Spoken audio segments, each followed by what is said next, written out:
ഇന്നത്തെ വീഡിയോയിൽ ഈ കാണുന്ന ക്യാരി ബാഗ് കട്ട് ചെയ്തെടുത്ത് ഹാൻഡ് ബാഗാണ് നമ്മൾ ഉണ്ടാക്കാൻ പോണത്. ഒരു ഇടത്തരം വലുപ്പത്തിലുള്ള ഹാൻഡ് ബാഗാണ് ഇത് കട്ട് ചെയ്ത് നമ്മൾ ഉണ്ടാക്കാൻ പോണത്. അപ്പോൾ ആദ്യം ബാഗിന് വേണ്ട നീളവും വീതിയും നമുക്ക് ആവശ്യമുള്ള അളവിൽ കട്ട് ചെയ്തെടുക്കാം. ഏകദേശം 25 സെൻറ്റിമീറ്റർ നീളമാണ് മാർക്ക് ചെയ്യണത്.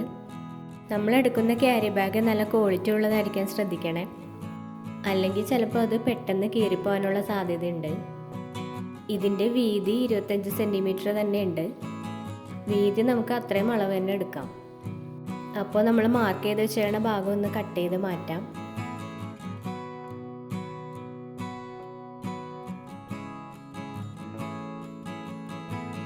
ഇതിൻ്റെ 2 അരികുവശം കൂടി നമുക്ക് കട്ട് ചെയ്ത് മാറ്റാം.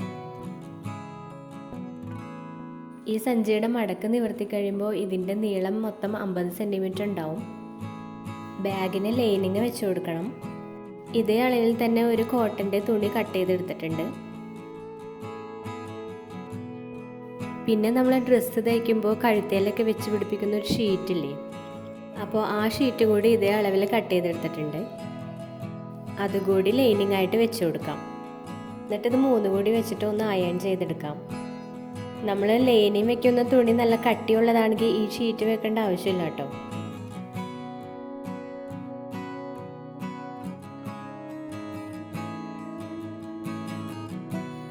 ഇതിന് 2 മടക്കി വെച്ചിട്ട് നമുക്ക് താഴ്ഭാഗത്തുള്ള 2 വശങ്ങളും കട്ട് ചെയ്തെടുക്കണം. അപ്പോൾ താഴ്ഭാഗത്തുള്ള 2 സൈഡിലും 2-2.5 സെൻറ്റിമീറ്ററോളം വീതിയും നീളവും അടയാളപ്പെടുത്താം. എന്നിട്ട് നമുക്ക് അത്രയും ഭാഗം കട്ട് ചെയ്ത് മാറ്റാം. ഇതിങ്ങനെ ചെയ്യണത് നമുക്ക് ബാഗിൻ്റെ ഉള്ളിൽ സാധനങ്ങൾ വെക്കാനുള്ള സ്പേസ് കിട്ടാൻ വേണ്ടിയിട്ടാണ്. ഇതിലും വലുപ്പമുള്ള ബാഗാണ് ഉണ്ടാക്കുന്നതെങ്കിൽ കുറച്ചുകൂടി അളവ് കൂട്ടിയെടുക്കേണ്ടി വരും.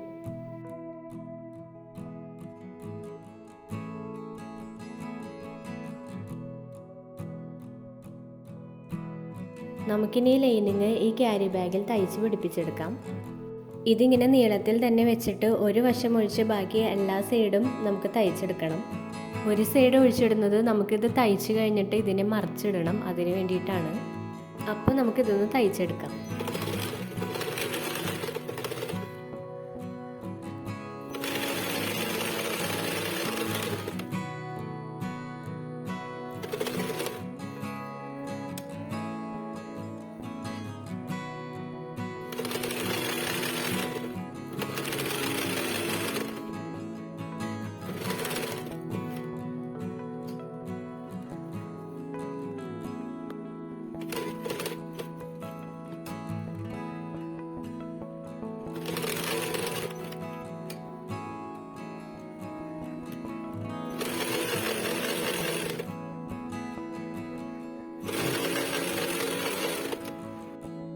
ഒരു സൈഡ് ഒഴിച്ച് ബാക്കി എല്ലാ സൈഡും തയ്ച്ചെടുത്തു. ഇനി നമുക്ക് ഇതിനൊന്ന് മറിച്ചിടാം.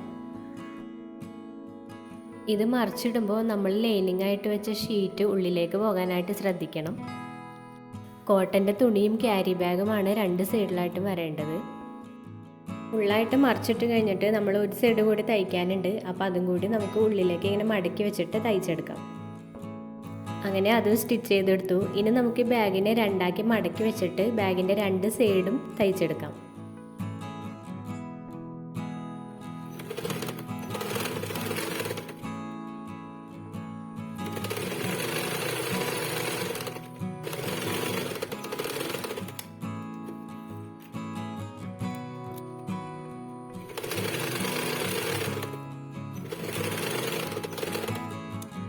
ഇനി 2 സൈഡിലും ഈ ഒരു ചെറിയ ഭാഗം കൂടി തയ്ക്കാനുണ്ട്.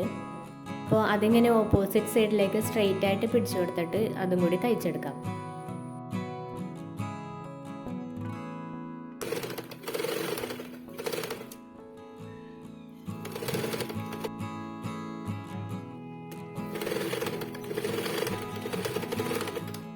ഇനി ബാഗിന് സിബ് വെച്ച് കൊടുക്കാം. നീളം കൂടിയ സിബാണെങ്കിൽ ബാഗിൻ്റെ അളവിന് വെട്ടി മാറ്റിയിട്ട് വേണം സിബ് വെച്ച് കൊടുക്കാൻ.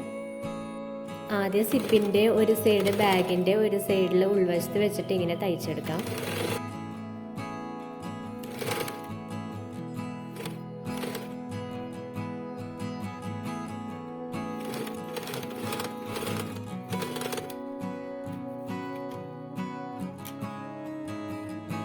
ഇപ്പുറത്തെ സൈഡും അതേപോലെ തന്നെ തയ്ച്ചെടുക്കാം.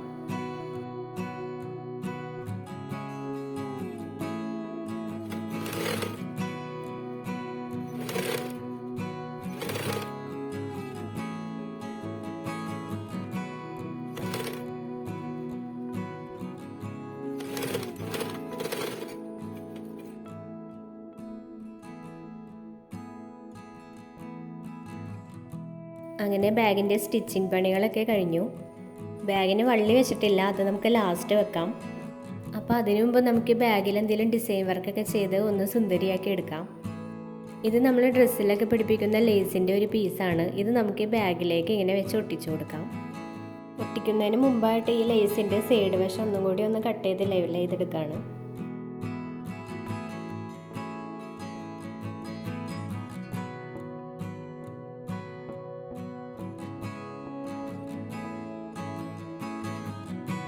ഇനി നമുക്ക് ഈ ലേസിൻ്റെ ബാക്ക് സൈഡ് മൊത്തം ഗ്ലൂ അപ്ലൈ ചെയ്ത് കൊടുക്കാം, എന്നിട്ട് ഒട്ടിച്ചു കൊടുക്കാം.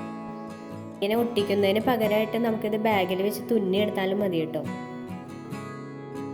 ഈ ലേസ് ബാഗ് മൊത്തമായിട്ട് കവർ ചെയ്യണമെന്നുണ്ടെങ്കിൽ നമ്മൾ ബാഗ് തയ്ക്കുന്ന സമയത്ത് തന്നെ അതിൻ്റെ കൂടെ വെച്ച് തയ്ച്ചെടുത്താൽ മതി. പിന്നെ ലേസ് ഇങ്ങനെ ഒട്ടിക്കുന്നതിന് പകരമായിട്ട് നമുക്ക് ബാഗിൽ എംബ്രോയിഡറി വർക്കൊക്കെ ചെയ്തെടുക്കാം. ഇനി ബാഗിന് വള്ളി വെച്ച് കൊടുക്കാം. വള്ളിക്ക് പകരമായിട്ട് ഞാൻ നീളത്തിലുള്ളൊരു ചെയിനാണ് എടുത്തിരിക്കുന്നത്. ഇതെൻ്റെ പഴയൊരു ഹാൻഡ് ബാഗിൻ്റെ ചെയിനാണ്.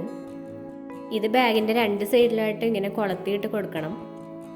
അപ്പോൾ ഈ ചെയിൻ കൊളത്തിയിടാനായിട്ട് ബാഗിൻ്റെ 2 സൈഡ് നമുക്ക് എംബ്രോയിഡറി നൂല് വെച്ചിട്ട് ഒന്ന് തുന്നിയെടുക്കാം.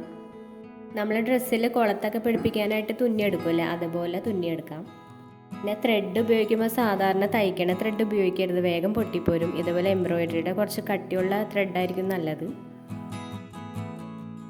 2 സൈഡും 2-3 തവണ തുന്നിയെടുത്തിട്ട് ഇങ്ങനെ മൊത്തത്തിൽ കെട്ടിട്ട് കൂടി കൊടുക്കണം, ഒരു ബലത്തിന് വേണ്ടിയിട്ട്.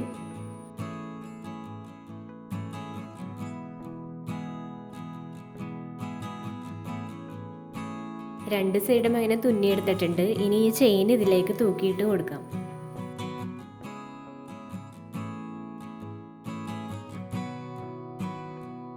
ഇത് 2 കമ്മലാണ്. അപ്പോൾ ബാഗിനെ ഒന്നുകൂടി ഭംഗിയാക്കാൻ വേണ്ടിയിട്ട് ഇത് ബാഗിൻ്റെ ഒരു സൈഡിൽ തൂക്കിയിട്ട് കൊടുക്കാം. അതിൻ്റെ സ്റ്റഡ് ഞാനെടുത്ത് മാറ്റിയിട്ടുണ്ട്. ഇതിനെ ഒരു ത്രെഡിൽ കൊടുത്തിട്ട് നമുക്ക് ഈ ചെയിനിൻ്റെ സൈഡിൽ വെച്ചിട്ട് കെട്ടിക്കൊടുക്കാം. കുറച്ച് ചെറിയ ബീഡ്സ് കൂടി എടുത്തിട്ടുണ്ട്, അത് നമുക്ക് ലേസിൻ്റെ മുകളിൽ വെച്ചിട്ട് ഒട്ടിച്ചു കൊടുക്കാം.